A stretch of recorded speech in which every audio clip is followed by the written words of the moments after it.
High court के justice Yashwant Verma के घर से मिले कैश की तस्वीरें सार्वजनिक हो गई हैं। दिल्ली हाईकोर्ट के चीफ जस्टिस डीके उपाध्याय ने इंटरनल जांच के बाद सुप्रीम कोर्ट को 21 मार्च को रिपोर्ट सौंपी थी।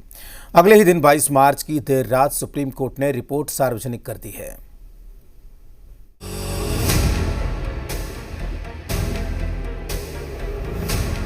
जज के घर 500 के बंडल, 4 से 5 अधजली बोरियों में नोट, इंटरनल रिपोर्ट सार्वजनिक।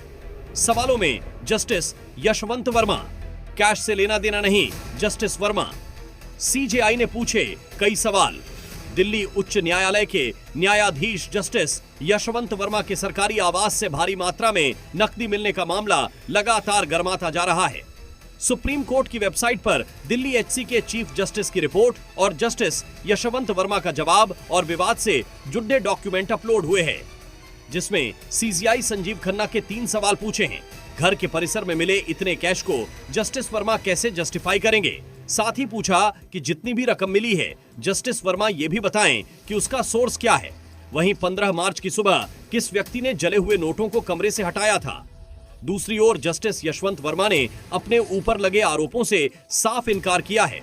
उन्होंने दावा किया है कि स्टोर रूम में उनके या उनके परिवार के किसी सदस्य के द्वारा कोई नकदी नहीं रखी गई। उन्हें बदनाम करने की साजिश हो रही है। कैश से उनका या उनके परिवार का संबंध नहीं। स्टोर रूम उनके स्टाफ क्वार्टर के पास है। स्टोर रूम में कोई ताला नहीं है और वहां कई अधिकारी आते जाते रहते हैं। इस स्टोर रूम में सामने के दरवाजे से और पीछे के दरवाजे से भी आया जा सकता है। ये मेरे आवास से सीधे तौर पर जुड़ा हुआ नहीं है और ये मेरे घर का हिस्सा नहीं है। आपको बता दें कि जस्टिस वर्मा नकदी मिलने की बात से ही इनकार कर रहे हैं। वहीं सुप्रीम कोर्ट ने अपनी आधिकारिक वेबसाइट पर एक वीडियो जारी की, जिसमें जस्टिस वर्मा के आवास से मिले जले हुए 500 रुपए के नोटों की गड्डियां दिख रही हैं। सुप्रीम कोर्ट ने इस मामले की आंतरिक जांच शुरू करने का दिल्ली उच्च न्यायालय के मुख्य न्यायाधीश को निर्देश दिया है। साथ ही सुप्रीम कोर्ट ने निर्देश दिया है कि इस मामले की जांच तक जस्टिस वर्मा को कोई भी न्यायिक जिम्मेदारी नहीं दी जानी चाहिए।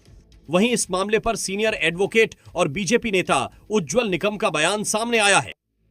जस्टिस यशवंत वर्मा, इनके घर में जो बहुत हार्ड कैश मिली है उसके बारे में इन हाउस ने आज अपने वेबसाइट पे जो पब्लिश किया है, उससे लगता है, दोनों साइड पब्लिश किया है, उससे लगता है कि ये बहुत इन्वेस्टिगेशन का मामला है और मुझे लगता है कि सुप्रीम कोर्ट इसमें बड़ी कड़ी रोक अपनाएगा।